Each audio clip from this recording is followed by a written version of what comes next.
Hey, welcome everybody to Drunk Dudes in a Gun Room, man. As y'all see, I'm sporting the new gear, man. Our official sponsor, Operation Encore. I'm wearing their hat. Awesome, awesome. Can't say enough good stuff about those guys. You can check them out at operationencore.org. And as well, you can check out our radio station right here.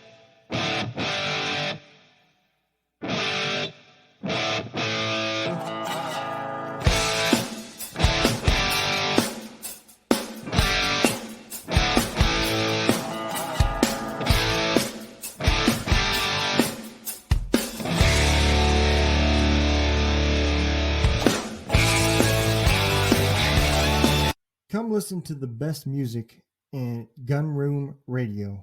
All of the artists that are performing are within the military family. Their songs are authentic, and the music and the camaraderie is amazing. So I want you to come and listen. Have a great time. Check us out at gunroomradio.airtime.pro or on Facebook at Gunroom Radio. So we've got a great show today. So today I have got Rick and Ryan from Warriors Way Mindset. I was on their show a couple weeks ago or so. Awesome, awesome show, man. The way they produce everything is way better than mine, man. It looks a lot more professional. So without any further to do, let me bring them on so y'all can see how awesome their stuff is. Here we go. What's going on, guys? What a cool intro, Ryan. Is that your are we doing soundboards already? I like it. He's just showing off now, man. Yeah, yeah, man. I got you. There we go, brother. What a perfect way to start it, right? Nailed it. Absolutely, man. I'm surprised awesome. my dog didn't join in with that. You can't make this shit up. She just starts barking whenever she feels like it. Hey, I get it, man. I get it. It happens. But yeah, awesome to see you, Don. I like that intro was also. It's actually, I'm gonna see if we can get you to redo your part of the intro because it was like rock and roll, and then I need you like, "What's up? It's time for the best radio." Like I need you to go into like straight warrior mode when it's time.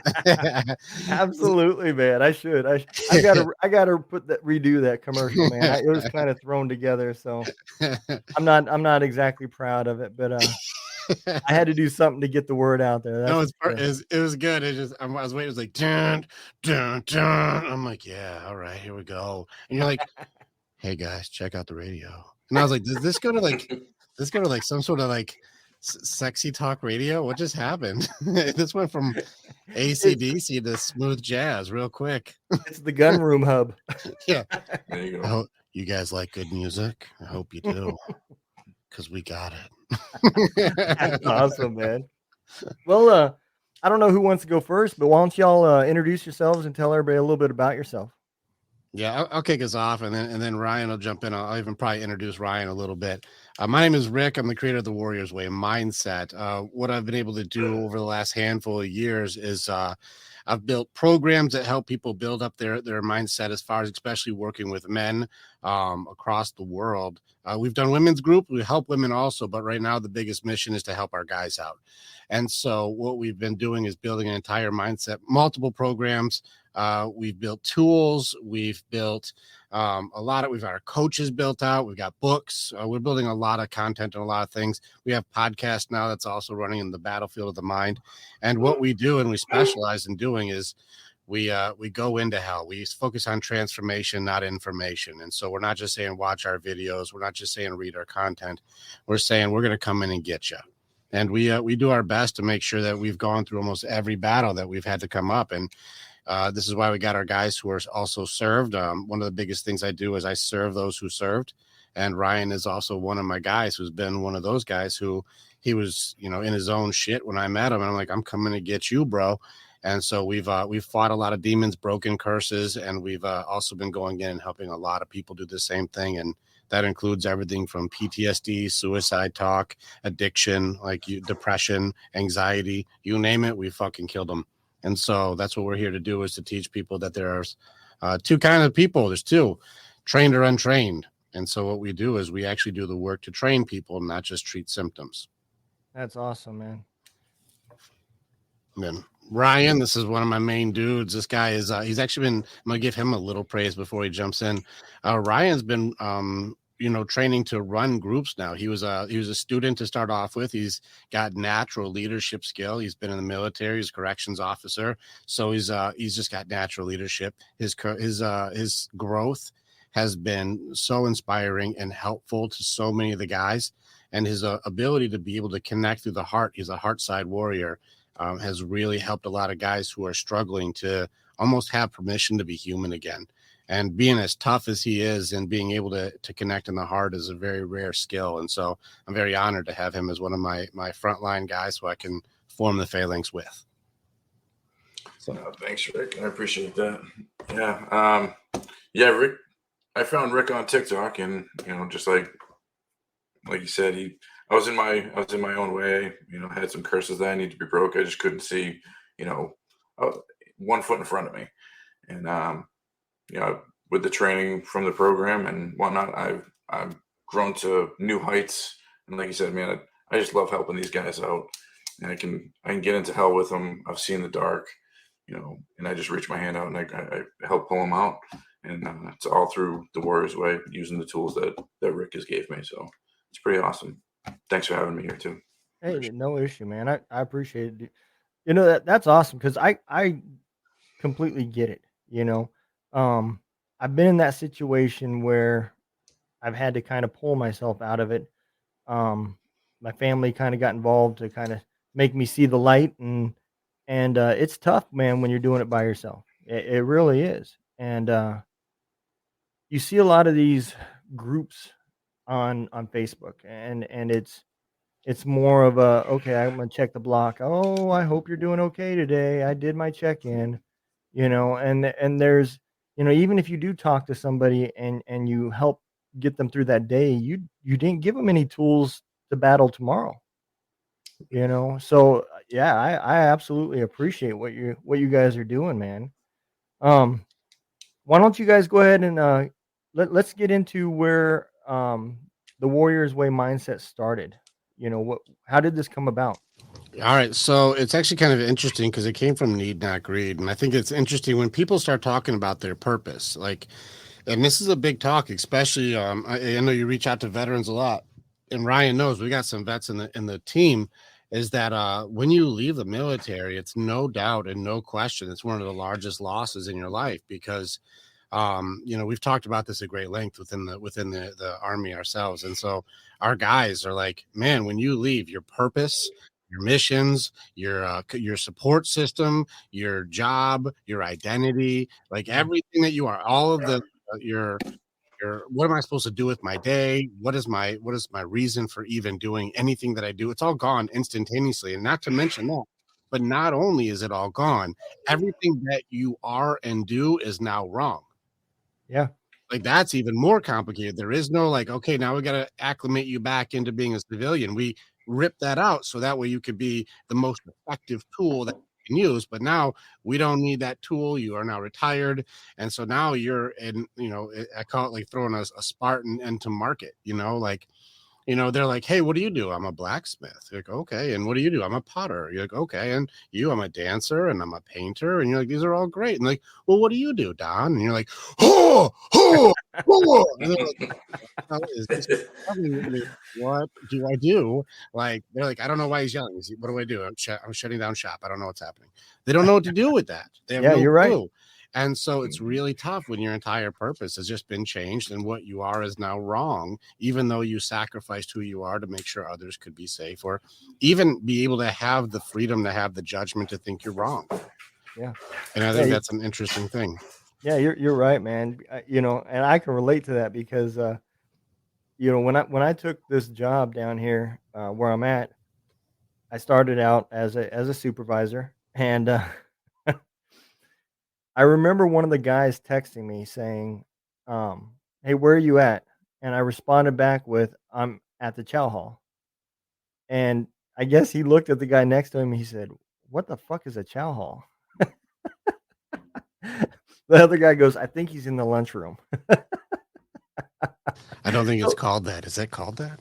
yeah, I mean, and I'm like, man, and even like my time, when I give a time for something, I have to repeat myself twice because they don't know military time, and it's bad. It's habits, man. That are just tough to break, Hmm. But Yeah. you're right, and there is a language barrier, even within the maintenance world I'm in. A lot of these things that they call different items, I'm used to them referred to as a different name, and there's a hell of a learning curve, you know.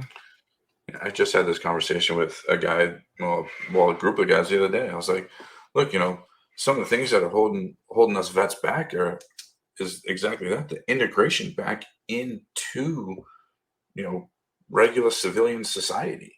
And it's Yeah, like, we get stuck on, oh, well, I have to use military time because that's what I was taught. I have to use, all the military lingo and the verbiage because that's what I was taught. It's like, well, the civilians don't know any of that. And yeah, then we as veterans are going to get mad at them and frustrated at them because they don't know. It's like, well, you're just kind of setting yourself up for a failure because, you could just, you know, learn their language and come back into civilian world and then say the exact same thing, but with their words. They're going to understand it and we're not going to get upset. So we're holding ourselves back in a way by not integrating ourselves properly. And I get it. Like the military doesn't give us a damn thing to help us there. no, Like not at all. The VA still nothing. It's all way, way, way behind. yep, So it's on us now to help ourselves and other vets to be like, hey, look, instead of using these words and this time and, whatever, that dress right, dress bullshit that we were just continuously pushed on us, like, slow down. It's not that serious. There's no enemies in front of us. What can we do now to help ourselves to, you know, integrate ourselves and feel accepted and normal? And that's where I had to like break it down for some of these guys. They're like, well, yeah, like it is on us. Like, and so we're the only ones that can change our thought process.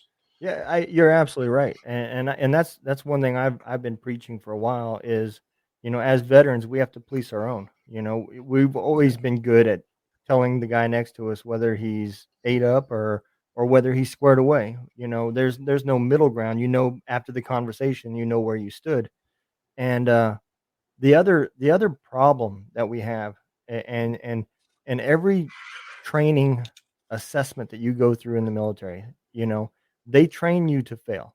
It's we're going to put you in the most ridiculous situations and see how you respond when you fail. And it forces you create that um characteristic of I'm not gonna fail. I'm gonna push, mission accomplishment, so forth and so forth. And when you come to the civilian world and you have that mentality, you look at your boss as your chain of command and they give you a mission. They say, "Hey, we need you to go knock this out." And you go way above and beyond. Well, next thing you know, now you're an outcast because all your peers around you are like, "Oh, he's trying to take our job." And your boss is like, "Oh yeah, this guy's trying to get my job." You know? And like you said, uh, we don't know we don't even understand what we did wrong. We just were trying to accomplish the mission, man. And right. yeah, that whole mentality, it's just completely different. So, We go into great length on the word fail, and it's interesting that you said the word fail equals like bad, or even in that many cases death, or even a death of a friend. mhm, And so failure is not one of the options. You really don't. They want to put you through maximum extreme situations that you cannot fail, because if you do fail, either mhm, you die or people you care about are dead. Well, that's a big deal. That's a lot of yeah, pressure on that one. Then you come back to civilian life where, as a business owner or even working out, hitting failure is good. And if you're going to be a business owner, every day is riddled with failure. It's not yeah, about failing. It's just about adapting and learning how to handle the next thing. Failure is good. Even in the Warriors way, we'll have situations where people are like, oh shit, that's bad. I'm like, no, it just means there's something that we need to adapt to. So it's good. Like yeah, now we know we have to change that thing so we're stronger together. That's good. And people will I guess I say judge. They would judge it. This is bad. This is death. When really failure is the way forward. And in civilian life, it's different rules. Failure is winning, but we're calling it something different, and this is where you have to retrain your mind to understand the difference, because failure is not death here. Yeah. You're just like, oh, well, I'll just try it differently. I'll just make a new mistake. It's not a big deal. Yeah. Yeah. I mean, I started, so when I got out of the military, I opened up my own business because I couldn't find work. I picked a great place to retire, just a horrible place to find a job. And, so I started my own trucking company. So my first 6 years of life after the military was just like you said. It was a day of failure every time, trying to accomplish keeping food on the table and the business running and so forth. And so it was 6 years after I got out before I actually started integrating myself with the you know manufacturing world, the civilian world, whatever you want to call it. And yeah, it was definitely a culture shock, man, because I did take it personal if we didn't make production. You know, I did look at what everybody else's numbers were and make damn sure that I wasn't the last place guy. And I think that type A personality, it does come from the military because that's how you look at things. You don't want to be that bottom guy. You don't want to be the weakest link. And it's a struggle, man. So I definitely seen it more when I integrated with the civilian world than I did when I owned my own business.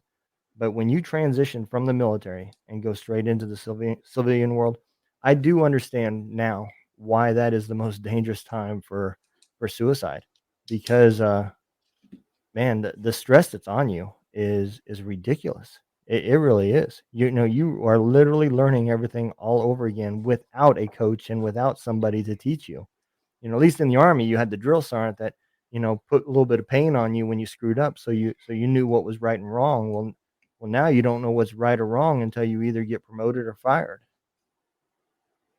Yeah, and that's where, like, through the military, like we were, like you're saying, we were taught to go above and beyond, because that's how we got the promotion. That's how Yeah, we got those, like, those advanced schools, or the accolades, and maybe even like the 4-day weekend pass, like whatever it is. Like, oh well, you did awesome, private, whatever, specialist, so on and so forth. Like, hey, go take your weekend pass. Everybody else is working, you know, whatever they're doing, drill or whatever it is. So it's like, yeah, of course we're gonna push ourselves, because that's how we got cool shit.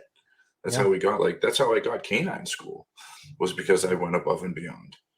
yeah, And man. the sergeant major was like, whoa, cool, man. Like, you just did the warfighter competition. Like, what do you want? I was like, what do you mean, what do I want? Like, what do you want? Like, anything, name a school. I was like, any school? Like, yeah. I was like, canine school now. Like, yeah, absolutely. They're like, sure, sign me up. And they did. And I was like, wow. And that, Yeah, man. that right there sets a belief system throughout life, until you, like you said, until you get into the civilian world, and it's shut down for doing that extra mile. It's Yep. unbelievable. We're gonna have to come back to that one because that's a topic I am definitely interested in, man. I'm a huge working dog fan. I love dogs, and I believe that they serve a purpose, and that they're a working purpose. And when you integrate that with your dog, man, the relationship will be so much better because they feel reward quite frequently. So yeah, we'll definitely hit up on that school, man, because that's a, Yeah, that's a sure. good that's definitely a good topic, man. Yeah, absolutely. It was one of the best times in the military for me. Yeah, how you were in 17 years, correct? Yes, so I did like, see, 6 years active duty with a deployment to Iraq, and then I got out, joined the reserve shortly after, and then I got up to about 17 years altogether. And Okay. so you get into one of those units that kind of crushes your soul a little bit, and you get out, and that was tough for me, because I didn't want to. I wanted to finish the 20, but Yeah. when you get shit on left and right, it's like, all right, well, time to move on, or whatever. So Yeah, But boy, I can relate, man. I credit me retiring from the military due to shitty units because I was going to get out of the army. I was young and I wanted to have a life that didn't require me to do push-ups and run around and so forth. And that was just me being young and not mature yet. And I went to Fort Bliss, and it was such a shithole, man. I mean, the leadership was even horrible, and I had a choice. I could either stay at Fort Bliss for an extra 18 months, or I could reenlist in 8 and leave. I chose reenlistment. I went to Germany just to get the hell out of there, and that yeah, that path changed my whole future. I mean, I went to a mechanized infantry. I finally discovered what leadership really is.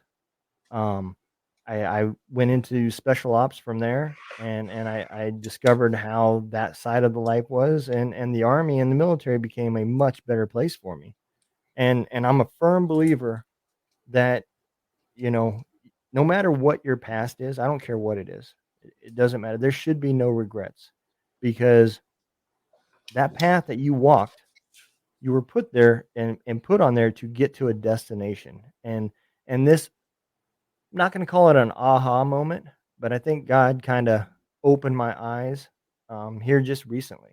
And I was headed to a veteran event. There was a musician that was playing. I was going to live stream it and help get some notoriety for him. And the day or two before that, Operation Encore reached out and said, "Hey, we want to sponsor." And then another place reached out to me and asked me to be on it. And I was like, man, I think this is God telling me this was where you're supposed to be, and any of those events in my past, the good or the bad, could change that, you know, and I think at some point, that aha moment hits you and you say, oh, so that's why all these things happen to put me here. So, you got out at 17 for a reason, yeah, that you may not have known it yet. You may not see it yet, but, you know, you stayed in 3 more years, that could alter that path, and absolutely. maybe 3 more years would have not have put you in contact with Rick, you know, Yeah, a absolutely. and look at the great things and the people that you've helped now. So, I think at the end of the day, you always have to look forward and not look behind, but appreciate what was behind you, the good and the bad. Because if you don't have both, you can't have either or. You know, Yeah, you can't have good without bad, and you can't have bad without good. So otherwise, it's just an average day. right. And so, Yeah, I, that's what I said. One of the things, like, I told Rick, I kind of came up with this was for a long time ago. The hell makes you humble. it does. You know, You are. you That's a go, good saying, brother. Yep. you go through a lot of shit, and if you come out of it, it'll humble you real, real fucking quick. Yep. I mean, whether it's your own darkness, a deployment or shitty work environment. If you come out on top, man, be humble about it. Because Yeah. learn from it, grow from it, and you know it'll take you to new heights. Yeah. As long as you I put one agree, foot in man. front of the forward, keep moving What forward. what's the old saying? If you want to hear God laugh, tell him you have a plan. You Yeah, know. That's everything. That's life, dude. It is, man. I see people thinking life's going to go according to their rules, like we have any idea. Speaking of any idea, I want to go back to the acceptance thing. When you said you guys get out, I kind of want to. I had a little bit of a thought when you guys were talking about that, and it's funny that ironic funny that when you guys will get out, you're like you said, like military time and got to be done this way. And here's how I'm going to go to work and I'm going to be the best of the best. And I'm going to do all these things. And you get out and you wonder why nobody accepts you guys. Why are they not doing a time right? Why are they not dressing appropriately? Why can't they keep up with me? What's wrong with why can't they accept me? Like, what is going on here? I'm kicking butt. I'm not trying to take your job. I'm just trying to do a good job. Yeah. Why can't they accept me? Why can't they accept me? Why can't they accept me? And I think that the real training would be the other way around is why can't you accept just being okay with you instead of having to try and prove yourself above and beyond? But then it's not on them to accept you. It's on you to accept everyone else. And that's where the real training comes in, is this is where they are right now. And that's as far, they don't have training on this. And we had to talk about this with our guys, is where they're like, why aren't they doing it this way? And why aren't they doing this way? They're like, I think you guys need to remember that there's a lot more civilians than there are soldiers. Yeah. Like they're not the weird ones, because it's not your, I think it was even Ty who said it's common sense, man. When the military, they do this, it's just common sense. And we're like, how many people didn't go through that common sense? Yeah. A lot more weren't in it. And so you are absolutely right. Is it on them to accept you, or on you to learn to accept them? Who's more trained? Yeah, you are absolutely right. And I never thought about it until you put it that way. But one thing I always told my soldiers, as a leader, it is not the soldier's responsibility to change the way he learns to adapt to my leadership style. As the leader, it's my job to change my leadership style to adapt to the soldier. That comes with knowing your soldier. And when we walked away from the military, I did it, and I didn't even realize this until you said this. But when I went into this, I went in with the military leadership, and when it didn't respond well, I didn't get the desired effect. I was baffled, and I think I kind of always forgot that I'm supposed to change myself to react to them. But now I have to change myself to a situation that I don't understand to react to them. It's a different leadership type. Your leadership is still correct, but you're no longer needed for that warrior type. But your leadership is still needed. It's just adapted to the current situation. So you used to be a leader of, like soldiers. Well, now how do you lead musicians? How do you lead, merchants? How do you lead promoters? You're still doing leadership, but you can't be like, bark, go, order, demand. Like, it doesn't work like that. Now it's going to be like, well, what do you need? Because the service industry will go the other way around. And this is where you serve by serving. Like, I actually am here to serve you. And this is why, even in the Warrior's Way, Ryan will see often, like, I don't come in going like, all right, guys, welcome to my motherfucking show. I'm like, no, what do you need? How can I serve you? How can I have your back? What do I have to do to get you strong? Even stronger than me, if that's what it takes. Let's do that. Because if Ryan's somebody I'm training, if I'm training Ryan, it does me no service at all to make him weaker than me so I can be the man, because he guards my 6. What benefit is it to me to make him weaker so I feel better when he's the guy who protects me? Yeah. And I think I want him twice as strong as me. I want him able to handle way more than me, because then I know I'm covered from that side. Yeah. And this is good leadership. And I think that's where you shifted over to where, like, well, it was me telling you how to do it, and that was the right way. But now it's, how do I serve so we can do it better? And it's different. I don't know. Maybe I'm wrong. You tell me your opinion. No, you are right. And along with that comes having to adapt on the fly and learn the motivators, because people laugh at me, but I tell them stories, man. I'm like, I've had employees that just blew me off and didn't do what they're supposed to do, and then they got to go home. I said, man, that shit would never fly in the military. I said, I'd have your ass out here till 2:00 in the morning until you got it right. Crawling through the mud. Yep, I only got to give you 4 hours of sleep. And people are just looking at me like, what the hell are you talking about? No, yeah. You control people. And they're like, what the fuck is this guy's problem? Yeah, man, that's exactly the response you get, man. It's a challenge, man. But I think at the end of the road, you become stronger for it. Well, you get to choose. And I think that's kind of where we come in, is if you understand that there's a choice and there's a purpose and a belonging for you, you're not fucked up. You're not alone. You're not broken. You're just trained, and then you are left alone. But it's the ironic thing is that you're only as alone as you believe you are, because you just didn't know where to look. But there's a whole bunch of people in the same exact scenario, all looking for each other and don't know where to go. Yeah. And I think that's why people like you and people like us and the people like you've got your network of people who are like, no, like we've got our own network of people who work with veterans also. We're like, we got to unify this thing. We got to pull it together. I got other guys too who I can't wait to introduce you to, who are all on this mission where our veterans are all just they feel like they're put on islands, and technically inside here they are, but they're all looking to put these islands together, go, no, if we put our islands together, it's like this amazing community. And one thing that makes it beautiful is each person actually has a purpose and a belonging in this community. And it doesn't matter how frivolous it would be by somebody else's judgment. How important is music when you're on the battlefield? Yeah. I mean, how important, Donald? If you're running in the battlefield, do you need music at the moment?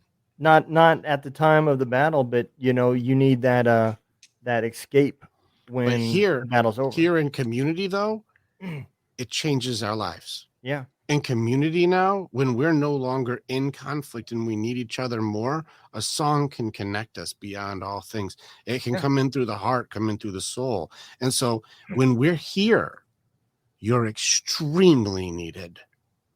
But we're over there, which we're not over there anymore.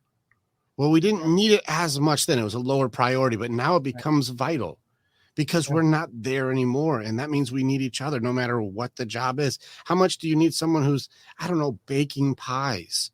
Probably not that much over there. It'd be nice, but it's not a priority. But here you can be an award winner. Here you can change someone's day. You can bring joy to even the frowniest of faces. Yeah. And this is where everybody now has a purpose if we come together. There just has to be a place that we can do that. How can people know if they were in the military and they're out now and they're done and they're like, I don't know what to do. Where do I go and where do I plug in? Which radio station do they go to know where they find everybody? Where's the beacon of hope for them to go? This is where veterans go when we get out. Where is it? I mean, I'd like to say that's Gunroom Radio, but the problem, the true problem is, they go to the path that they go is tough to reach, and I know because I walked that path. Soldier A gets out, he starts realizing he has a problem. He goes to social media and he finds these, I'm sorry, but bullshit groups that at one point were amazing, and now they've gotten so big it's only about likes and shares, and they get into those little areas, and the victim card and all this other stuff that doesn't allow you to actually heal, because all you did was have somebody sympathize with your situation. They didn't give you any tools, that you didn't take any accountability, you didn't actually put the work in to heal, and you get stuck there. And all these great organizations, like yourself, Hero Stock, she's the veteran.org, leavingthesidelines.org, it has left all of these mom and pop, boots on ground organizations forced to find the veteran versus the veteran being able to search out for them, and it makes it tough because, since I started podcasting, man, I can't, I don't know. I'm somewhere around, I'm probably pretty close to episode 200, in the last couple of years that I've been doing this. And in 200 episodes, we've had some great organizations that all they want to do is help veterans. And I first got my lesson in what size and fame will do to you by going back, and I said, hey, I just had this podcast, so and so came on, I think there might be some veterans here that can use it. Oh, instantly I was banned for self promotion. And I was like, man, I thought we were helping veterans. That's what I thought we were doing. But you see it quick. And I always kind of associated it with the jump theory. You got the VA system. It's a super wide net, but it's got big holes in it, and it catches some soldiers. Others get hung up in it, and a few fall straight through it. And then you've got the underlying net, and that's the mom and pop 501(c)s that are literally operating on tiny ass budgets. They don't have big money behind them, and all they care about is helping veterans. And it's not a coincidence that almost all those 501(c)s are ran by veterans, because that is us policing ourselves. And I think we came to that conclusion that that's what it's going to take. It's going to take us fixing ourselves, because relying on the big VA that's got the worn and ate up net that people are falling through, just it's not going to be there. You know? Yeah, I think we have to change. I'm gonna maybe have to re-understand the definition of do it ourselves or work on it ourselves. Is what you mean by that is all of us together working together Right. is do it ourselves? Yep. Yeah, because that Yeah. I agree with you on that one. It's one of those things where it sounds like, at first you gotta do it yourself. You gotta do it yourself. You gotta do it No, yourself. no. And by yourself, I mean The all fi- of this us the together. mom and pop small 501(c)s. Yeah. We should be a woven net catching everybody that falls through. I think Whether that's the thing. It's just really tough when you go, we're gonna make a net and someone goes, stop promoting yourself, you're canceled. yeah, Interesting. Like, that's not promoting me. This is promoting all of us. It's like yeah, canceled. Somebody says canceled. yep, And that's tough, man. It's an interesting game that we're in because it's got to become second, like just common knowledge or second nature that when you get out, there is a place that you plug in to connect to yep, the network. And you can have the VA as a part of it, but it also goes to all these other options that are the mom and pop shops, or even like there's a lot of organizations out there. And I've got a few coming up too that are also doing the same type of mission that we got to pull everybody together. And I think it's just a matter of time until people like you and some of these other people can connect. And like there's a lot, because I've even my network is starting to expand with like veterans reaching out to veterans like Dan Jarvis and other people who are like, we have to stop this because the suicide rate is yeah, way too high. And it doesn't have to be.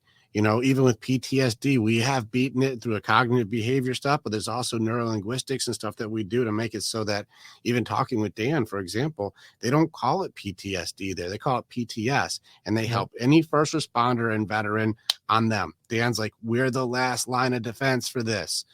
We'll pay for it. Just work with us. They fixed it in as quick as 15 minutes to 48 hours. They can rewire your system so you're not triggered into a PTSD spiral. It can be done because they keep doing it. And they've done it for over 5,000 veterans on them. that's awesome. There's a way that this is done, but it's start combining these networks. Start combining. I need to get rid of this curse so I can start living a new purpose. My old Yep, purpose was taken. I need a new one. So there yeah, has to be all of these avenues. Like, I got out, but I have PTSD, so I can't even take this job. It's like, well, let's go here, get rid of that curse. Then you can go here and start working with Don.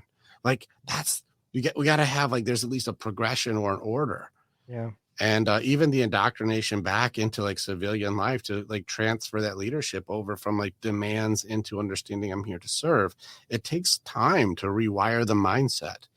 And I think this is where I think we're seeing a lot of people going, man, I feel all alone. Because I heard Donald say we got to do it on our own, and they may be misinterpreting it. That doesn't mean all by yourself. no, No, that means plug in and we do it all alone together. yep, yep. The small 501(c), I don't want to say the veteran community, because there's some great organizations where the people that are in charge of them are not veterans.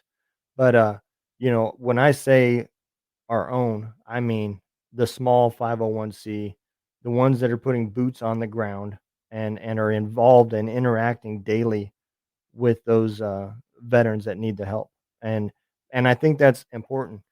I want to ask you guys a question, man, and this just kind of came to me, but I think it's something that we need to consider in the future, right? So you look a lot of the podcasts and the organizations, they're ran by people about my age, 45, 50, because we're the ones that have gotten out of the military, and currently, we're the latest warfighting generation.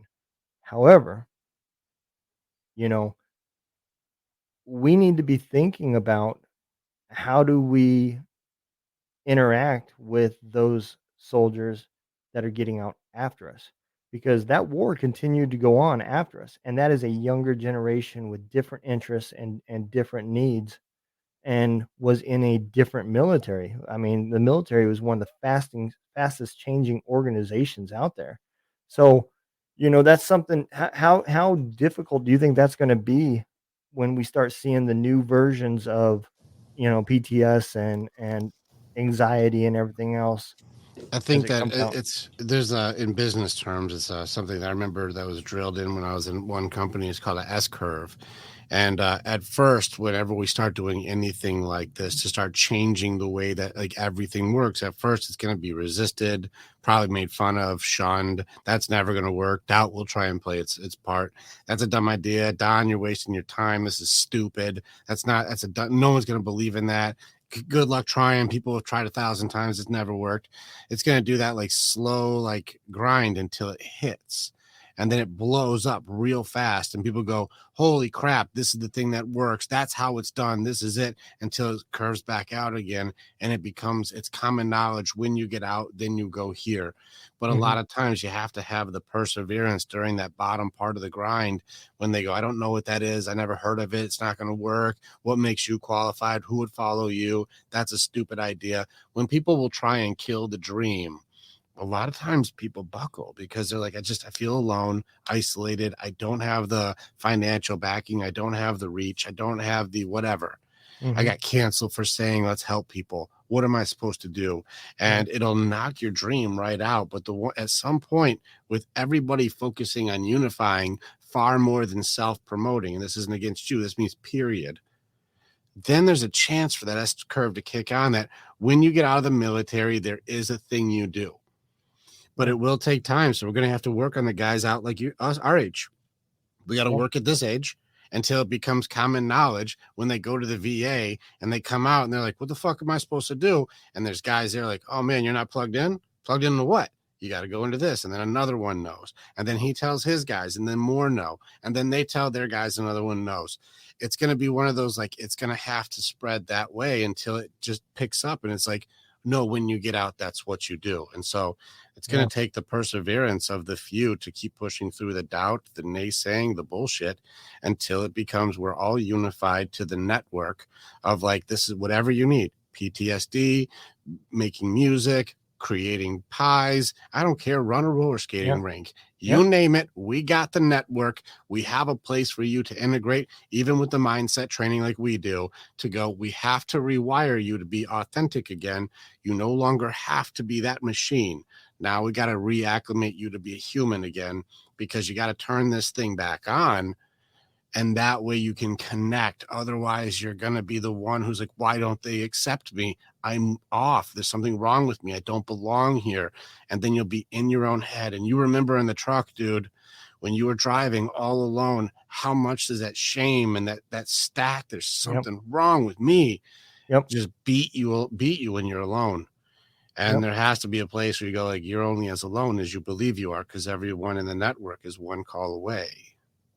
Yeah, yeah, you are right, and I can tell you there was many nights as a truck driver that I got up and went back to work the next day without any sleep.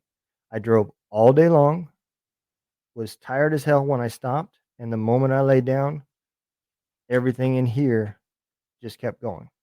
And it was, how am I going to fix myself? How am I going to do this? Why am I doing this? And it just went on and on. Next thing you know, your alarm's going off. You're like, oh, well, time to get up and start driving. And now it's been, 36 hours by the time I stop that I've had sleep. And it spirals, man. It just keeps going deeper and deeper and deeper. And I think it's important, just like you said, people have to know that you can reach out and maybe it's the social media weirdness, that causes people to not wanna, they don't know who they're really talking to on the other side. But, I think that's where our first topic has to come back, as the people that are trying to fix this, we have to adapt and change the way we're doing it to reach the people that need it. And, that may become tough. Yeah, I think I think that's right. I mean, as we see things come out, like new social media is coming out left and right all the time. Yeah. And that's just like people like us doing these podcasts, doing the radio shows, getting on every social network that we can possibly get on. And then even if we could combine, like have one, you know, for, one Facebook group that has every single, Facebook page with, to help veterans Mhm. on it right then and there. And then, oh, a new one. Oh, yeah, throw them in. Oh, a new one, throw them in. And then Yeah. we can just spread like wildfire. But it's like, that's the thing. We have to evolve as everything else is evolving. Yeah. But I think the biggest thing, I think you both nailed it, is just don't give up and keep pushing forward. Keep reaching your hand out and pulling guys out of hell.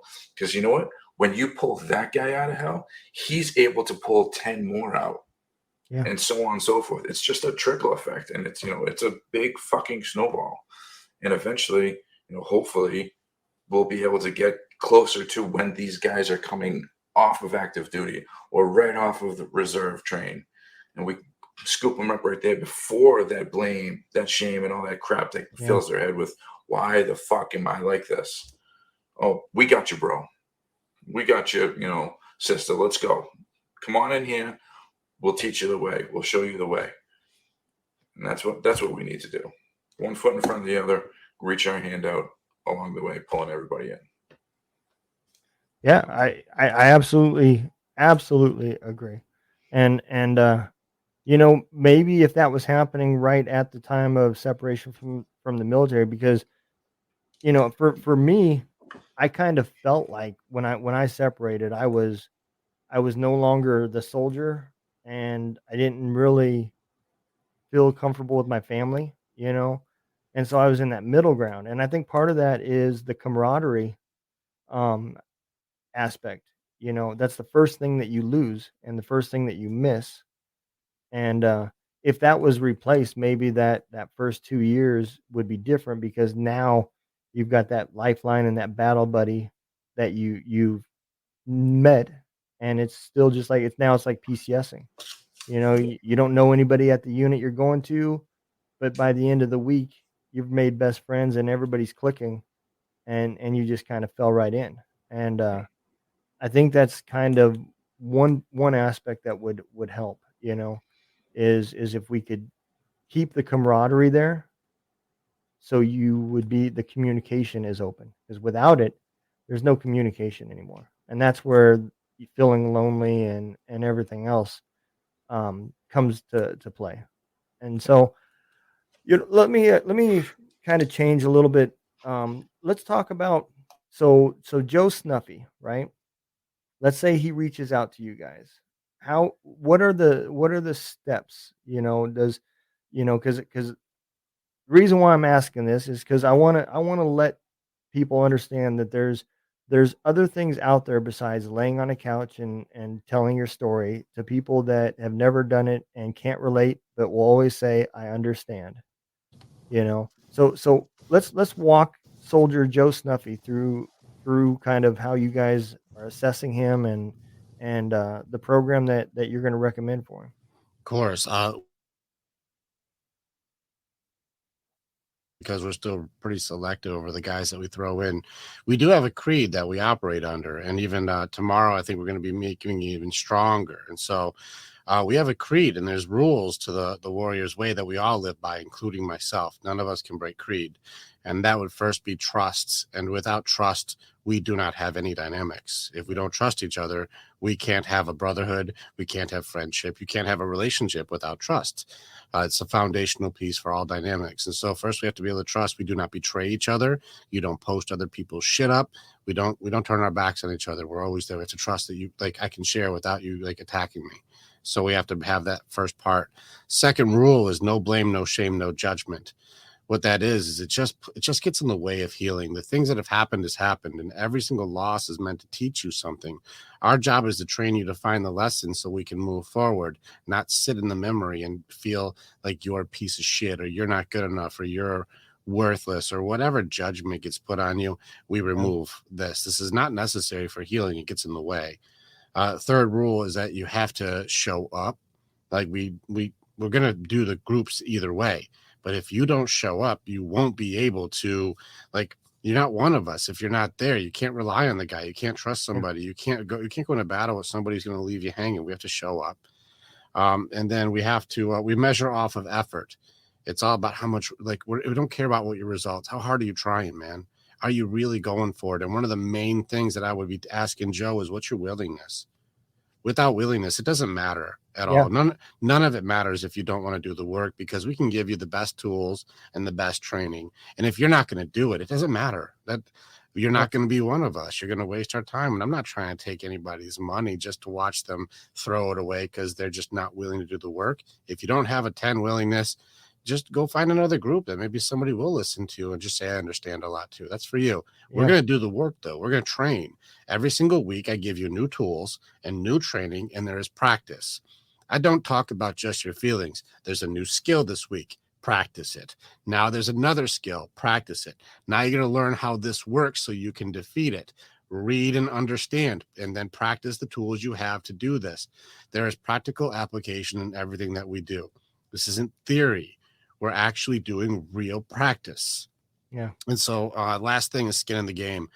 Those who pay, they pay attention. And we have to have a certain amount to make it so that, understandably, there's a point in which financially, when you put into things, and this also goes into sacrifices guys do to serve, if some of them can't afford how expensive it is for what we do. And so we find other ways for them to volunteer. You have to have skin in the game.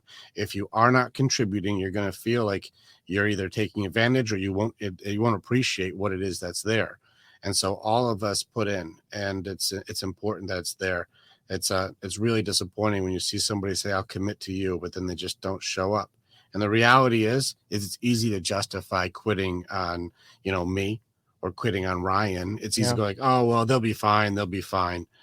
But if you have to look and go, I invested way too much money to quit, so I have to fucking show up, son of a bitch. Oh, that would really piss me off to lose that much money. So I guess I have to go. And it's like, good. I'd rather you feel that kind of pressure from your own commitment versus worrying about my feelings. It's not about me. Yeah. And those are the questions that we have to go through Creed. If they don't agree with any of that, they're not going to like what we do. Yeah. That makes complete sense. And that's what a lot of people don't understand. You have to put in work, and the meds that is handed out, regardless of what the big pharmacy wants to tell you, they're designed there to help you get through a situation, not alter your personality for the rest of your life so you can ignore the situation.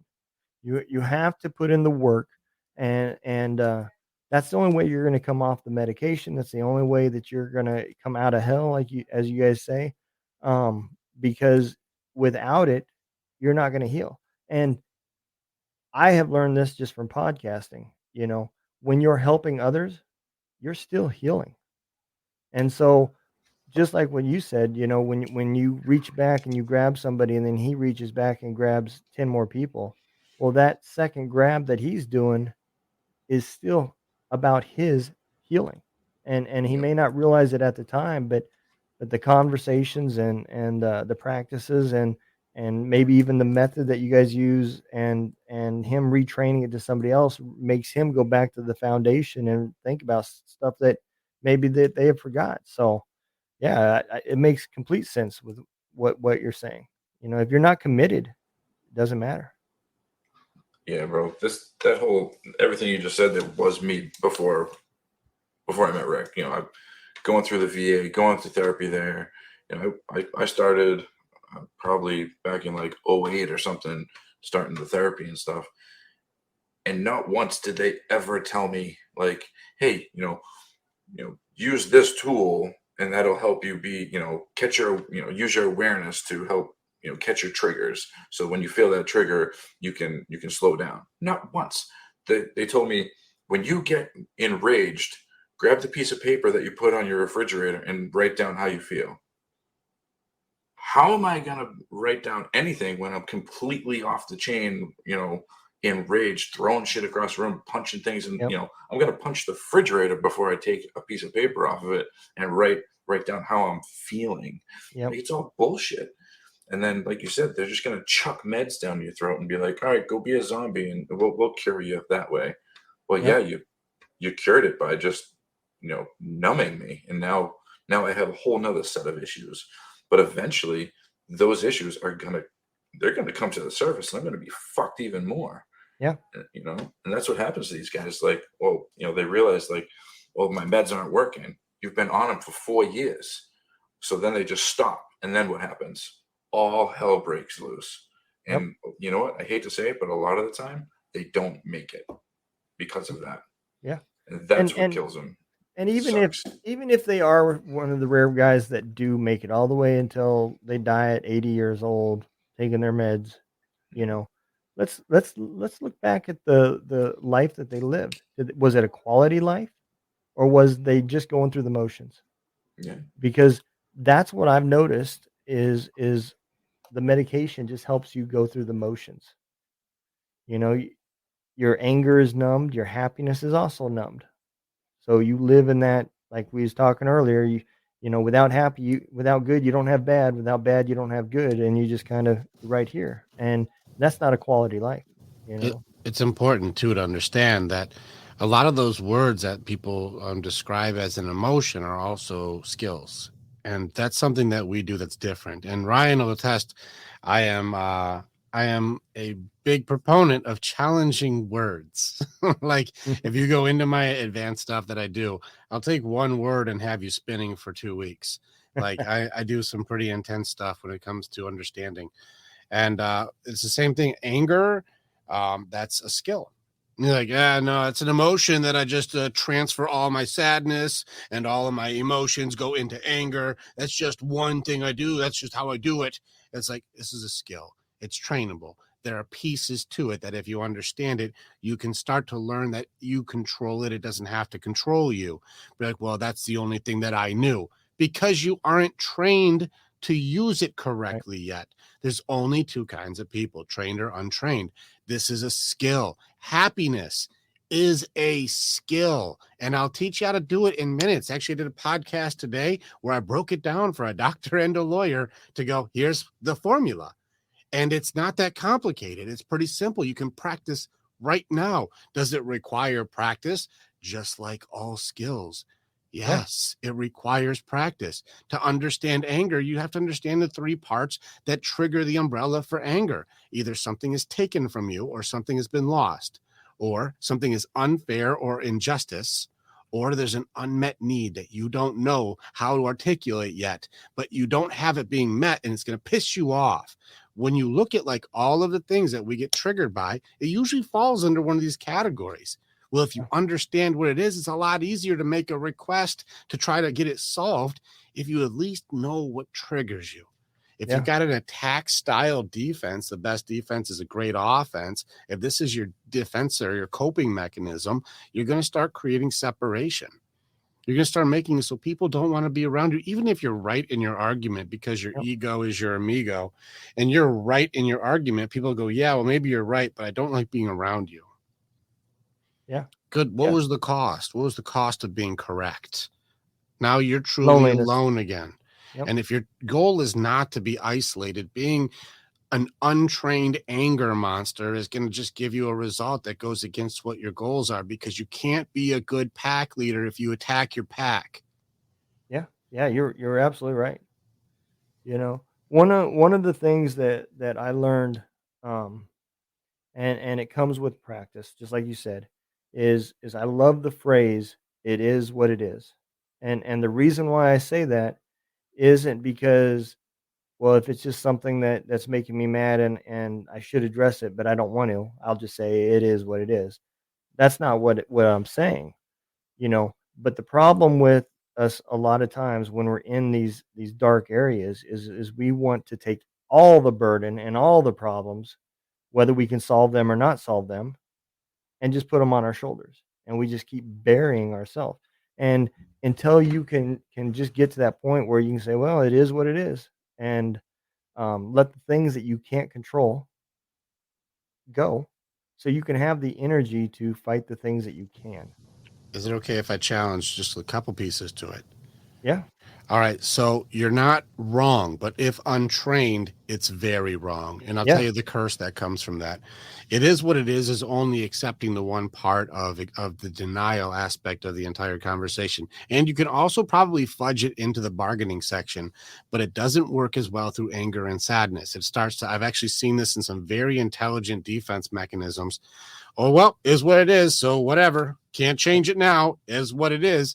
Well, that only addresses the reality aspect, but it doesn't go with how do you feel about this? Right. It Yeah. doesn't allow you to go through all of your grieving cycle. And you have to understand the grieving system is not because you're fucking crazy. It's actually necessary for us to be able to actually in a healthy way, work towards acceptance. So you're not wrong with the target is correct.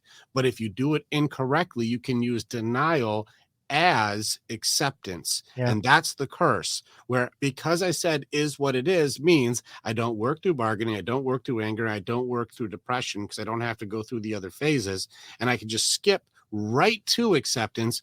But that means you're creating a suppression of all of these other things. And if you create a suppression, it leads to expression. And there's only a few ways it explodes when it blows up. You either break down into misery and you're in depression and you're crying and falling apart, or you explode and the collateral damage from your anger will destroy everything that you love. You'll burn your whole village down. And so those are the only two outcomes. You know what they diagnosed that?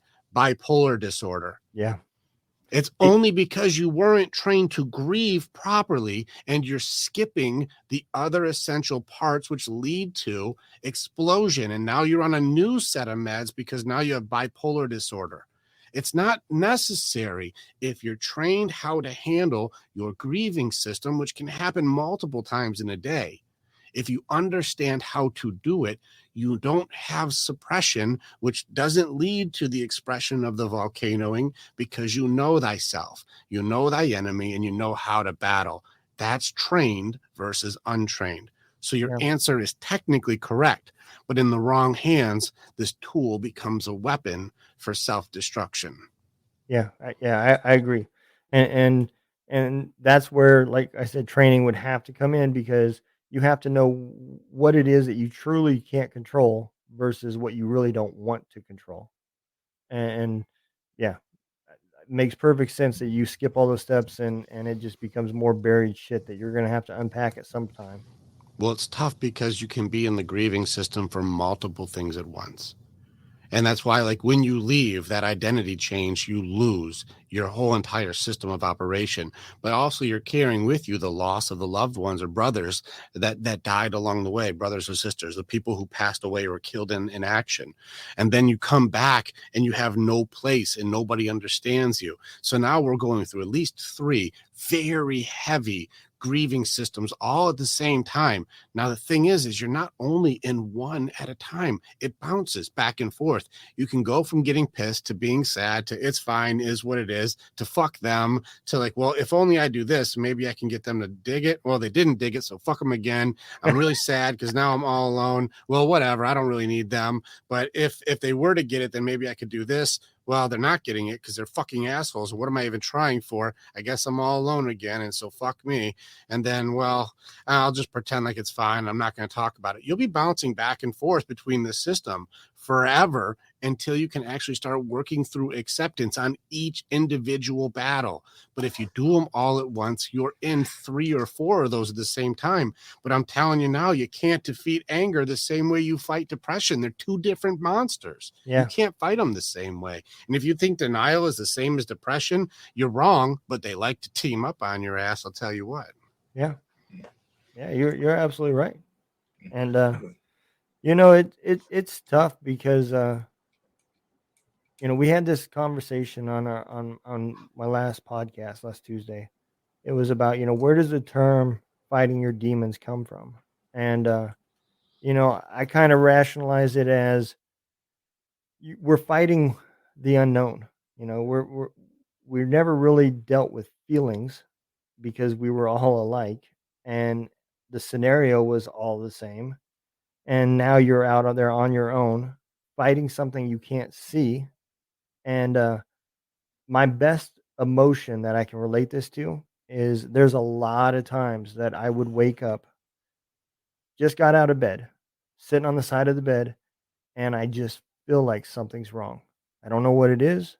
I've got that feeling, and it's like sits right in the center of my soul. And as I go through the day, that just grows and grows. And next thing I know, it's no longer anxiety, it's anger. And now I'm just lashing out at everybody over things that should just never even been thought about. And it's because again, I'm getting my ass kicked by a demon that I can't see. And I think that's the best way I can explain where that term, you're fighting your demons come from. Yeah, a lot of the times though, I mean, look at us military guys. Look what we were taught in the military. We weren't taught how to feel. We were told to That's right. shut that shit the fuck down. Yep. Because the only thing you should do is fall back on your training that we're teaching you. Yeah. And go towards the gunfire, get behind cover, all the tools and shit that we needed on the battlefield, which Yep. was shut that switch off and go kill the enemy. Yeah. Protect your brothers and sisters. That's it. When you come back, everything up here is fucked up. So it's like, okay, well, now who do I talk to about that? Do I talk to my sergeant? He's going to tell me to suck it up, buttercup, and, Yep.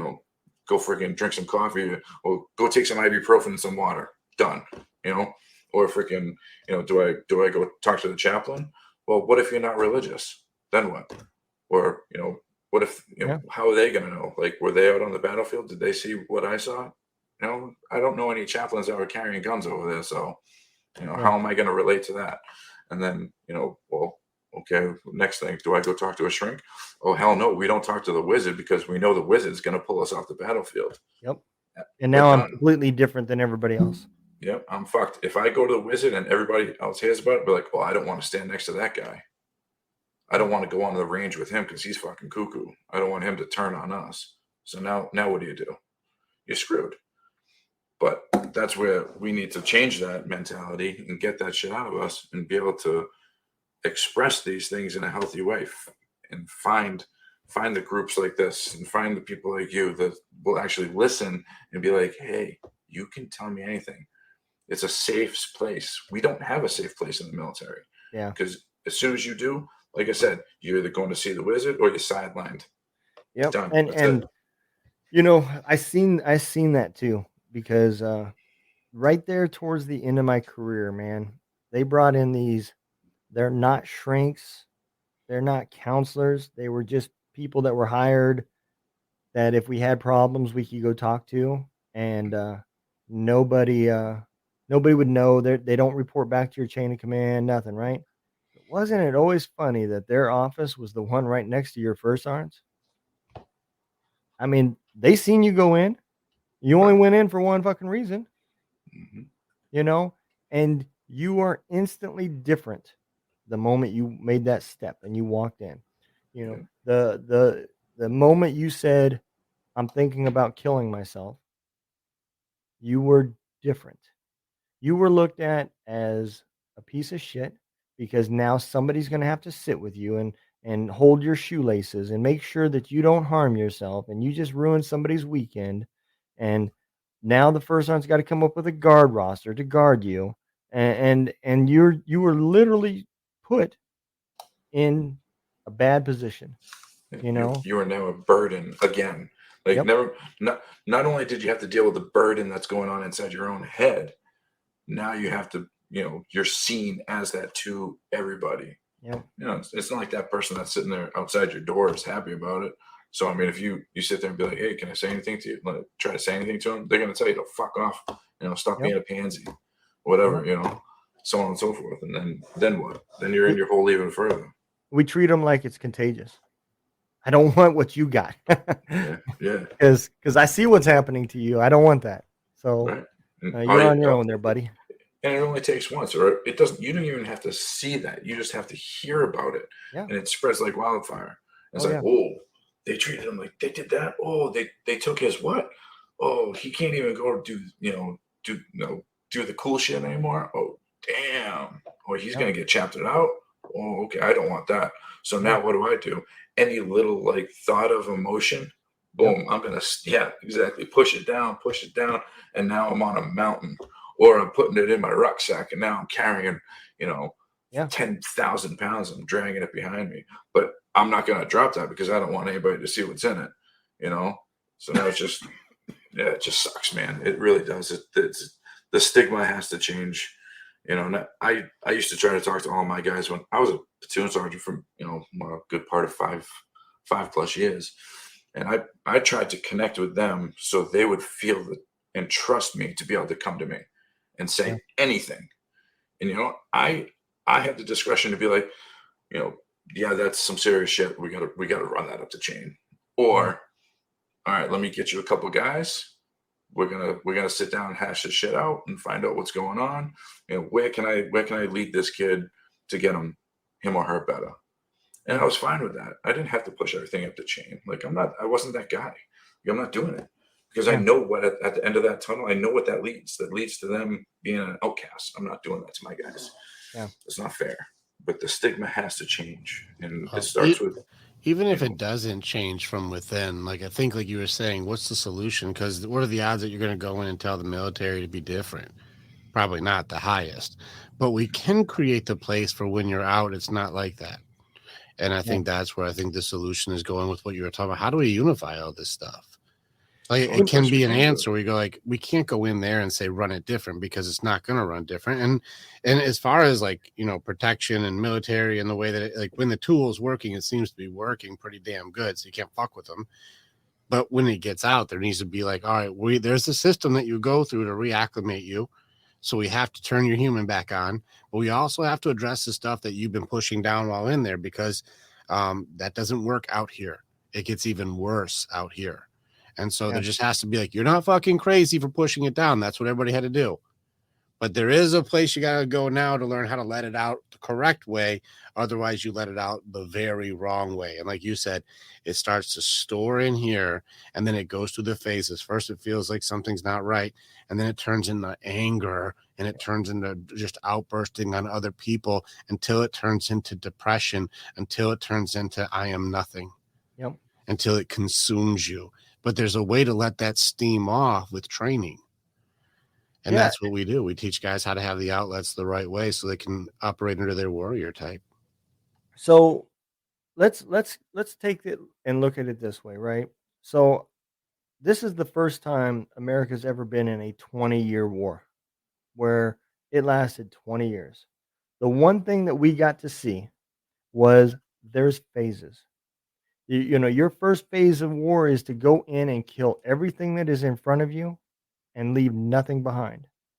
And then it changes into a sustainment phase. Now we're going to control what we've got and control our environment around us. And then it goes into a we're going to start rebuilding phase. And now we're not going to just kick doors in, we're going to knock on the door and try to be their friend. And then the final phase is we're going to put it all back together and rebuild it. And I seen that in Afghanistan. I seen that same situation in Iraq. We were doing it in Bosnia, even though all I got to see was the rebuild and put it all back together phase. But it happened there too. And what I would like to say, and I know people don't want to hear that, but the truth is, you hiding and shoving shit down and turning that switch off is a trained trait that is necessary. You are not going to be able to survive to unpack the problems you have if you have to try to rationalize what you're seeing and what you're doing at that time. And I hope, and this is just hope, but I do hope that maybe as the wars have slowed down and ended, that the army looks at us as those same phases, and they start trying to put the soldier back together to deal with it until we're needed to turn and train a different way again. Um, I don't know that they will.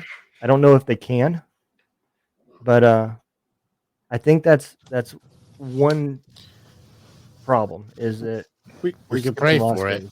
But I think it's the same. It's the same thing as you saying, like, "Hey, there's no radio stations for our veterans," and I can hope that somebody would do it. I hope someday, Donald. I hope someday somebody just does that. I hope somebody just does that. Well, we can hope, Yeah. or we can build it. Yeah. Like, and this is why I appreciate you so much, is because you're like, there's a giant hole here and something that we need. Is anybody building that? Is there nobody doing? Is this thing on? Like, Yeah.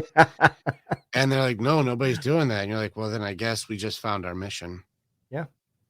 Then I And guess we have to build that, because it doesn't, I don't know where that is. And if there does exist, I'm going to build it until I find somebody else who's doing it. And then we're going to team up and Yep. we're going to help as many people as we can. Yeah, absolutely, man. And so this is where I have to give you a testament. And this is, I'm the same way. Ryan knows. I'm very much like, well, does it exist? And they're like, well, no. Well, then it looks like we have something to build. Yeah. Yeah, just because it doesn't exist doesn't mean that that you just walk away and go about. That's when the work starts. That's when you roll up your sleeves and you still make the mission happen, Yeah. regardless of what you've got to do. And I've always had that mentality, man. You know, um, I don't like the walk into a door and stop and then just stand there until somebody else opens the door for you, because it goes never, back. Didn't think of it that way. That's funny. Yeah. Yeah, You're gonna but be I mean, there how for a long are while. you going to stand there and stare at it until somebody finally realizes you don't know how to turn the doorknob? You know. Yeah, that's a pull door, sir. You can't keep pushing it. Yeah, man. You know. I do want to go back to what you just said too. I do want to like reiterate too that the coping mechanisms that people are using to get through these difficult times, on a healthy version, none of them are crazy. And when you get to the different styles, and the correlation between like the bargaining and fear aspect of it, which is like the what do I have to sacrifice of myself to make it so that I can get through this or find peace or make it so that you're okay. The attack style, which is meant to be a protection response. You've got retreat, hide, suppress, and this is the denial aspect of things, which, like you said, I have to do this until I can unpack it later. If done in a healthy way, even freeze. Like, it may not be great in combat, but they did find in studies that people who have a freeze defense mechanism, even in arguments, they're not shut down because they're stupid. They're actually taking in all of the information all at once, but it's too much to make a decision instantaneously. Right. And so it's not because they shut down and they got dumber. It's because they got more aware and it's too much to process in order to make a decision immediately. And it's actually reversed. And so that was something that, like, without any, research or training, it seems like, I was like, this guy's a fucking idiot. This guy's stupid. Yeah. He's not stupid. He's just taking in everything that you may be missing. And with, him having enough time to process and go, okay, now I've processed all of that, the best answer is, and they usually can be right. Yeah. Because they took in more info. And so these are useful tools, and they've been useful in nature and if done correctly. But a lot of times, the lack of control in creating a coping mechanism usually leads to an unhealthy version of it. And I think we've seen the unhealthy versions of all. And that's why this next book that I'm writing is called The Map Out of Hell. It really does do the correlation between how we deal when we don't have control in a healthy to unhealthy way, in correspondence to going through grieving cycles in the way it's meant to be done, and then understanding the enemies within that attack us. And that gets into doubt and fear and excuses and distractions, and understanding how those work and how to beat them. I never thought about it this way too, and man, you guys have opened up a lot of thought for me just in this podcast. I used to. I mean, I'm not used to. I still am. I like cryptocurrency and investing and stuff like that, right? And the one thing that I have learned, that you don't have to be the greatest uh, guy reading at balance sheets and everything else to be a great investor. If you understand psychology and people's reactions to situations, it opens up doors for you to take advantage of. And there's a psychological path that people follow, you know, and it's just a big circle, and it constantly keeps rotating. It may be 4 years that it takes to go all the way around, but it does happen. And it's because the people that are succeeding from that is because they're watching the emotions that are happening around them. And if you don't understand your emotions, you're not going to understand other people's emotions. And now you just became part of that rat race versus being able to take in the information, just like you said, analyze it, and understand where it came from. What caused that? Was it fear? Was it doubt, confusion, whatever it may be? But it's because you got to the point where you knew yourself and you learned your own emotions and your triggers and everything else. And I think that plays a lot in just life in general, you know? Oh yeah, that's why one of our, I mean, our biggest tool, man, is awareness. Yeah. Like you got to look in, like, not just like, oh well, like for veterans, like where's my exits, where's my, who's the biggest threat in the room, like, oh, if anybody had a gun, it's probably that guy. Yeah. No, like look inside yourself, like be aware of, like, oh, like you said, your triggers. What triggers you? What makes you mad? Well, if somebody, getting too close to you makes you uncomfortable, okay, well, hey, back up from these people, or tell them just, hey, can you stop right there? I'm good. you know don't put yourself in those situations. But it's like, if you're not aware of yourself, you're always going to have those problems. You're Yeah. always going to be triggered, which is whose problem? Not the person that's doing it, because they don't know. Yeah. But it's you. You need to know yourself. So then those triggers, they might be this big at first, and then once you're aware of it, it goes like this, and then this, and then this, and the next thing you know, it's fucking gone. You Yeah. don't have it. And talking about it and being aware of it is like, is the most important thing. And that's what people don't understand. It's like, be aware of your own shit so you can fix it. Yeah. And that's what we do here, man. That's our biggest tool. Like I tell these guys, like, know your shit, know you. Because then you start finding out, like your authentic self, you can be chill. You don't have to be on edge all the time. It's a good Yeah. explanation, man. We do like 5 weeks of just know thyself training. I think Like, I think I think it's important, man. mhm. You Like know? Ryan knows, he's been running groups recently, and he's like, it's 5 weeks of like, here's another piece of you got to challenge. Here's where you got to dig in. What did you find?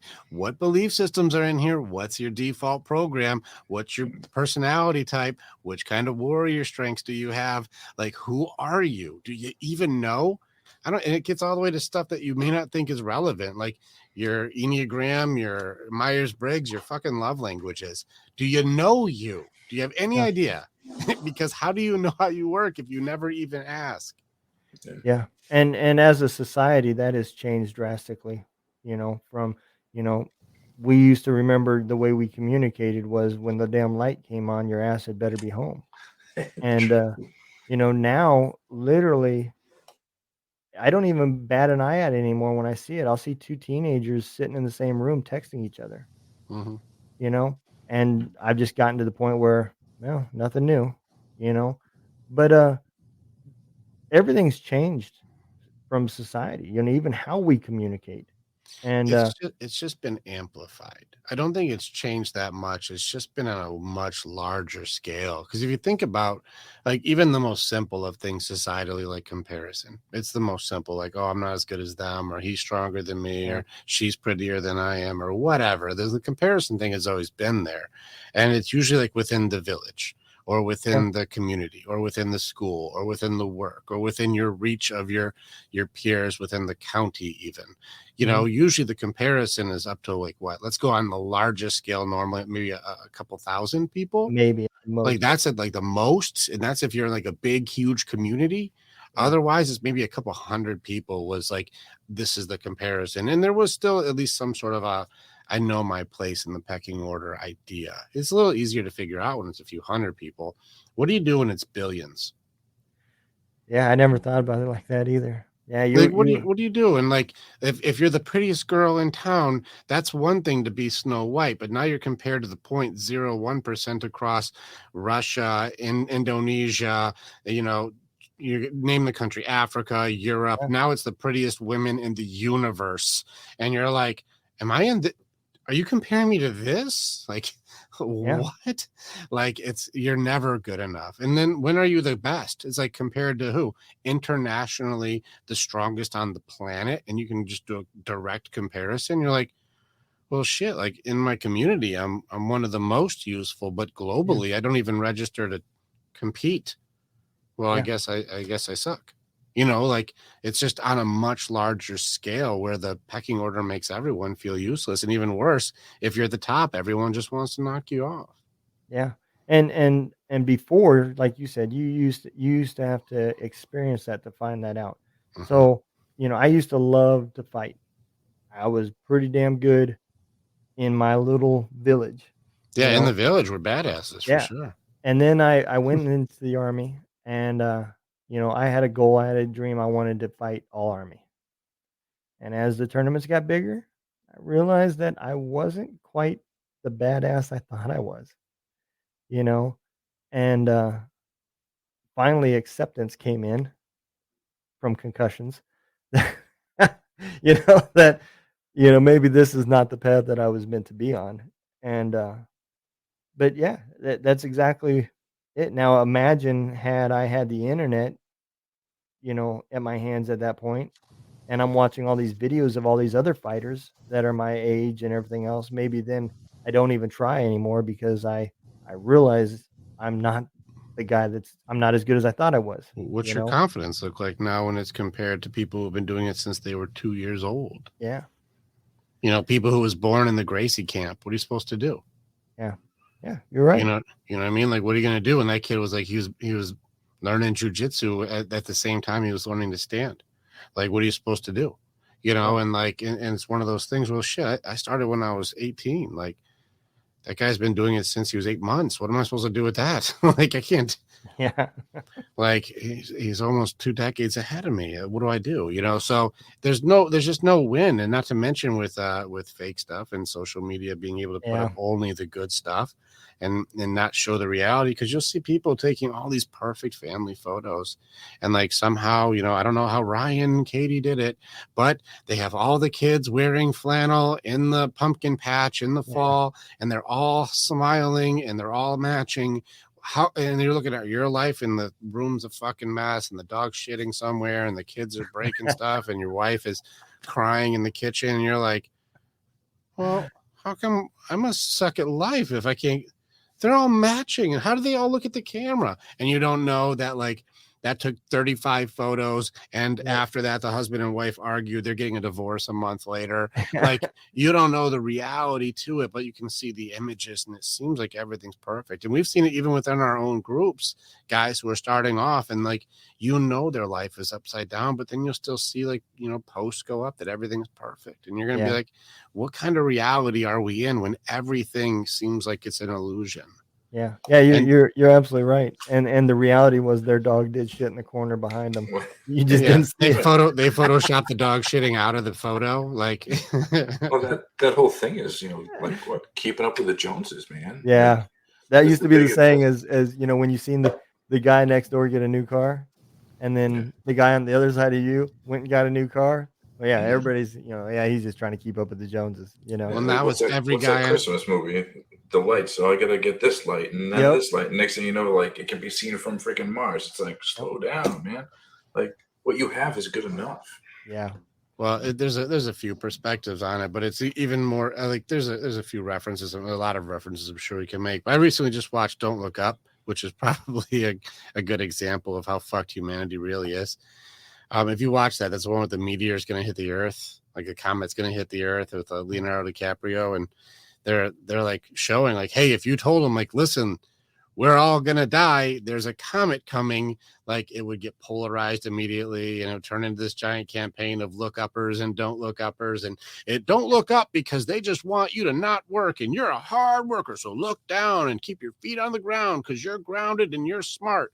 Don't look up, and then people look up because you're all stupid, and it's just this big thing where everybody's arguing instead of going like, Are we going to address that a comet is coming to kill us? Like, Yeah. we're arguing over being polarized over if it's even real.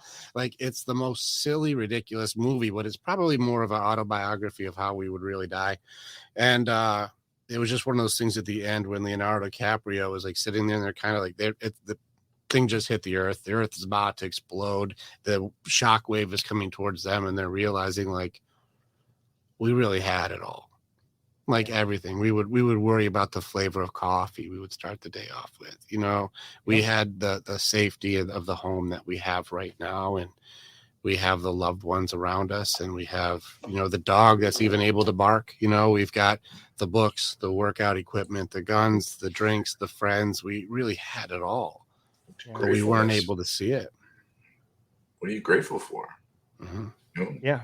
From the little things. Like I had a conversation with the other guy not long ago, and he was like, one of the guys in the group, and he was like, "Well, I didn't want to start off like too small. Of like, you know, well, I got fingers. I'm happy that I have fingers." I was like, "Well, why not?"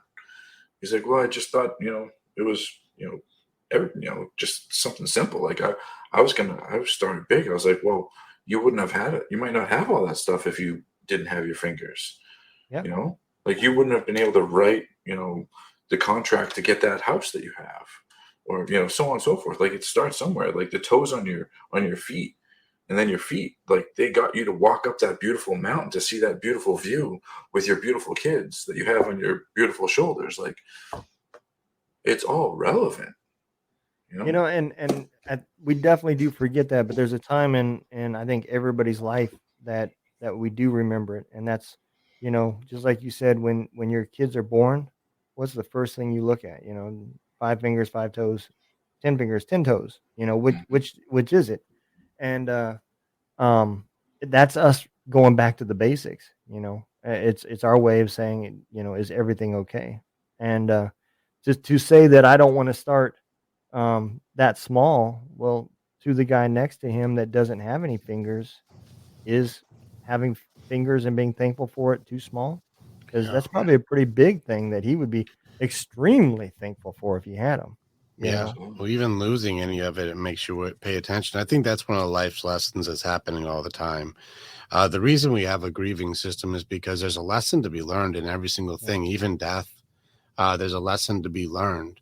You know, loss of, you know, even mobility, loss of a limb, loss of a loved one, loss of a job, loss of a marriage, loss of anything. All these losses are lessons. Yeah. But we take them so to heart as though it happened to us, and we can't see how it happened for us. But I've lost a lot of people, and I've even, like, you know, Ryan and I have talked, some of our most catastrophic losses were our dogs, you know, Yeah. and like that's like Oh, your yeah. best friend in the world. Like, and so like I've had 2 puppies killed. Ryan's best friends, he had to put down his girl. Like it's crazy to see like the way that like these losses can impact us, but there's a causality that comes from it. Like everything that happens leads to another set of things that happens that leads to another set of things that happens. And Ryan is one of my favorite stories for causality, because like, you know, I'm with him with like my dog dying opened my heart up a lot to the things that I have around, because I lost something so pure and so beautiful. It made me a lot more soft towards the beauty that I have with my daughters and my wife and my people. I mean, even my guys, like it opened up my heart to that. It would have maybe taken longer. Even my patience level with my other dogs, so much higher because of how quickly they can be gone. Yeah. Well, even Ryan, when your dog, you had to put your dog to start off with a beautiful day, and then she had like was it like a stroke or what happened to her? Like the second back of her body like went numb. Yeah, something happened internally that you couldn't even see, and she was just like, "Oh, that was it." You know, just it's out of the blue. Like we know she was kind of declining, but not like that bad. And next thing you know, it was like, "Ah, shit." Well, that's it. Let's take her. So Yeah. and Rick was saying like that led to you got to put her cope down. And, after we had to put your dog down. Then you got to cope, right? And then how do you cope, Donald? Things are wrong. How do you cope? What are you supposed to cope with? What's the best coping tool? Oh, yeah. You Absolutely. know how to cope. We know what to do. So Ryan's like, I'm going to the bar, and what's the goal? Just one drink? Was it just? Oh no, I was going to get shit faced. I was going to lose myself. We're getting tenfold. numbed up tonight. We're losing our fucking mind tonight. So Ryan goes to the bar because he's about to just erase his memory today. And so when he's sitting at the bar, while he's in mid, like, let me go ahead and destroy all my brain cells as far and as fast as I can, he ends up talking to this girl. And while he's talking to this girl, that conversation starts getting more interesting. And let's just face it, this girl, she was a little hot, right? He thought she was good looking. She's a good looking lady. And so you're talking to her and you start talking, you start hanging. Fast forwarding the story, now they got beautiful boys together. They've been married now for how many years now? 7 years. Like, now think about this. He would have stayed home that night and done whatever with his dog if that dog would have been okay. Yeah. If his dog didn't have any issues and he didn't have to go through that day, he never would have had to go to the bar because he probably wouldn't have. He probably would have stayed home and enjoyed his night with his dog. But that whole ordeal created a need to numb, and that need to numb led to meeting Katie, and then meeting Katie led to love, and love meant to family. But if he didn't have that moment, he wouldn't have the family he has now. And if he didn't have the family he has now, the life wouldn't have gone the way that it did, and I never would have met him. Yeah. So causality is everything. Like, each thing that happens leads to another thing that happens, leads to another thing that happens. Yep. Yeah, and that's exactly what we started the show with, man. I mean, that's awesome how we ended up coming back full circle. That very rarely does that ever happen, but it's exactly. You just haven't hung out with us enough. We do it every time. We always do it. Well, man, let me ask you a question. If somebody wanted to reach out and become a part of your group and they needed some help, man, how do they do it? What's the best way? Just go to the website. There's a lot of different things we've got. We've got do-it-yourself options if people just want to start off with getting information. We made it very inexpensive. Just be understanding that we have information if you want it on the website at thewarriorswaymindset.com. We have it, but we also not information. You're going to have to work with us.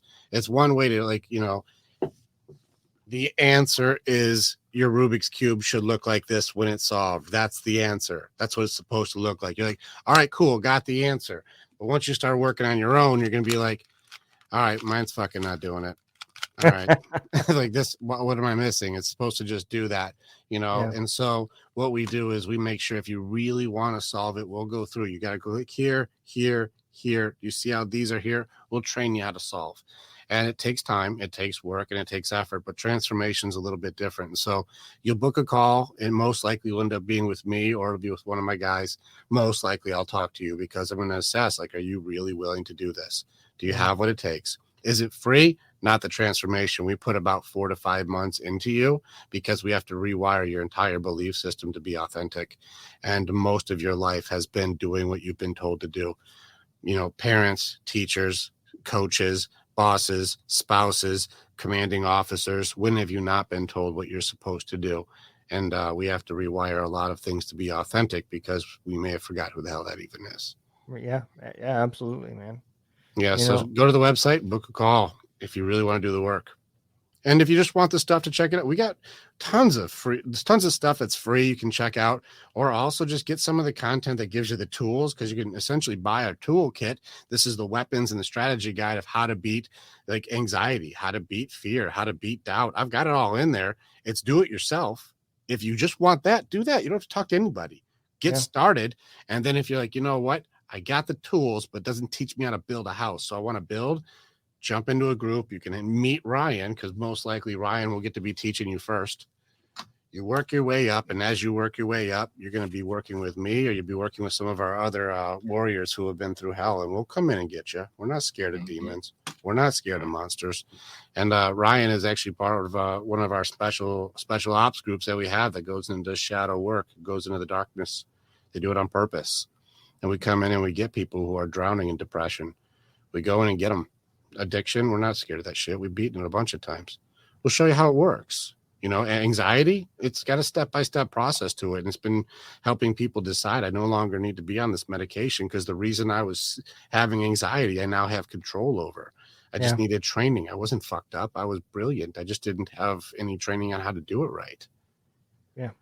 So Yeah. we actually do the work. And so if anybody's like, I'm actually sick and tired of being fucking sick and tired, and I want to be the best alpha I can, I'm going to hang out with other leaders who are all combining black box theory. We're all combining all of the information that's working amongst the other leaders. It'll build your confidence. It'll build your leadership. It'll build your camaraderie. And most importantly, building a community of men who are all looking out for each other authentically. Be yourself, be the best warrior you can be, and then you can start leading, your own pack. You can start leading your own groups, and together we're stronger. And that's at warriorswaymindset.com. Correct. Right. Well, man, they can also find you on Facebook as well. Yeah, all of our link trees and stuff. It's all on TikTok. Yep. You can find us. We have a lot of stuff. We got the Battlefield of Mind podcast. There's a lot of content going there. I'm probably going to post this up there too. Also, I didn't realize this was live. This is fantastic. I see Craig and Brian and people who are commenting. I'm like, I didn't realize people could just comment. That sounds awesome. They should be just asking questions. We'll fire them off. I didn't know. Yeah, absolutely, man. I didn't see that either. Sometimes get me blushing sometimes now. you get what we call watchers. They get a little shy. They don't want to talk, but I didn't even know. I'm used to I've recorded probably like 50 podcasts in the last 3 weeks, and so I'm like, I'm not used to comments showing up in the middle of them. I'm like, this will get posted next week, and you're like, okay, cool. I'm like, yep. Hey, Brian Roof's in here. Okay.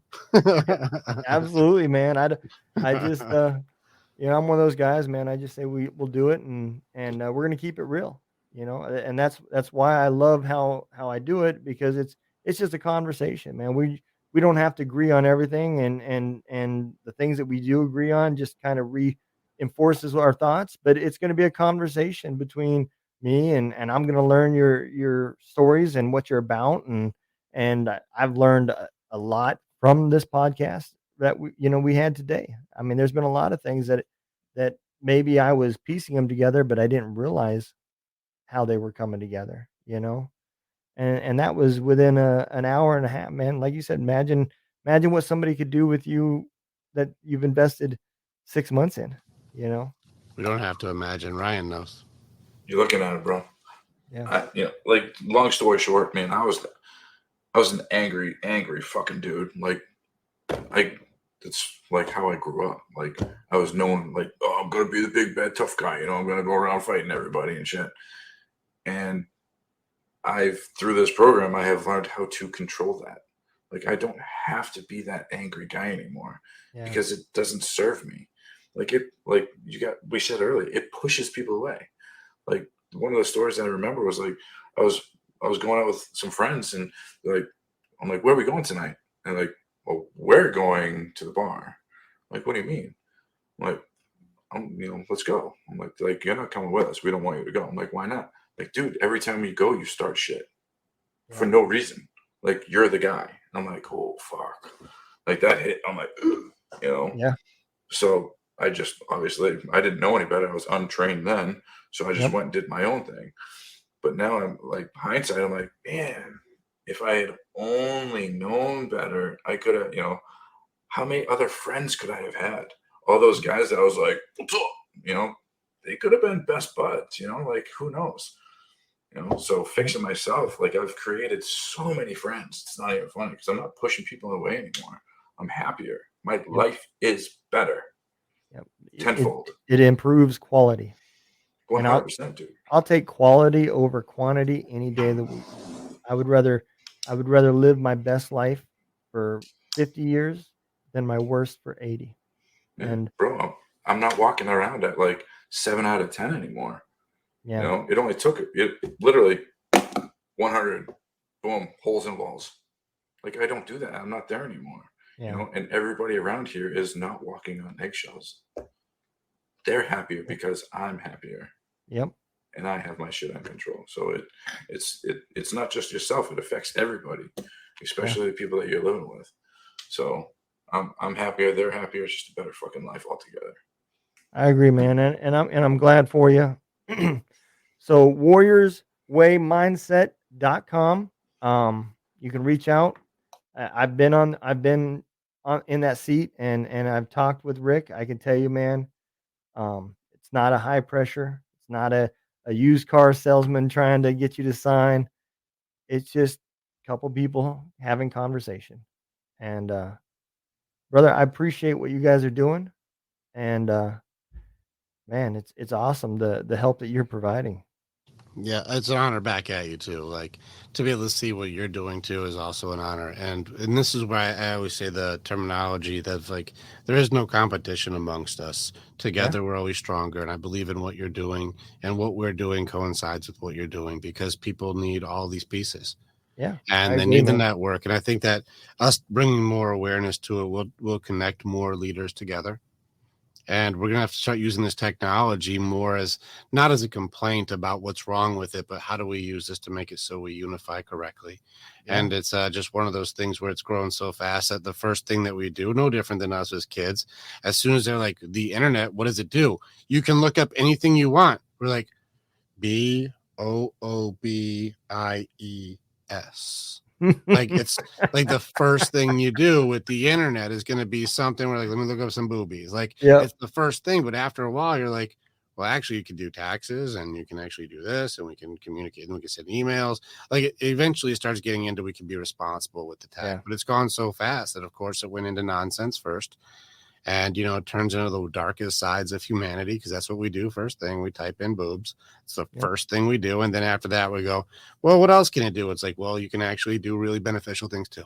yep, And it's like, really, fuck me, let's do that. And then you start outgrowing the adolescent phase. But the technology has grown like over 1 trillion folds in the last 30 years. yeah, And so like it makes sense that we would be inappropriate with it at first, but now it's time to go, okay, well, we looked up boobs enough, time for us to start doing some work. yeah. And like we said earlier in the show, um, you have to fail first, and it's not that that's a bad thing. That's a learning tool. It's a tool that you need. So, yeah, that makes perfect sense, man. Well, guys, I appreciate y'all coming on. We're gonna go ahead and cut it. And again, like I said, anybody with that, great group of guys, man. So if you need some help, say something. Um, whether you're ready to go full fledged and dive into it, or if you just want to touch the toes, the best thing you can do is at least start from somewhere. And they've got all the tools for you, man. So warriorswaymindset.com. I will link it in this episode will go on Spotify Wednesday. So I will have all the links and everything in there to y'all's Facebook and to anywhere else to make sure because I want people to know about this. So I appreciate it. Y'all take care.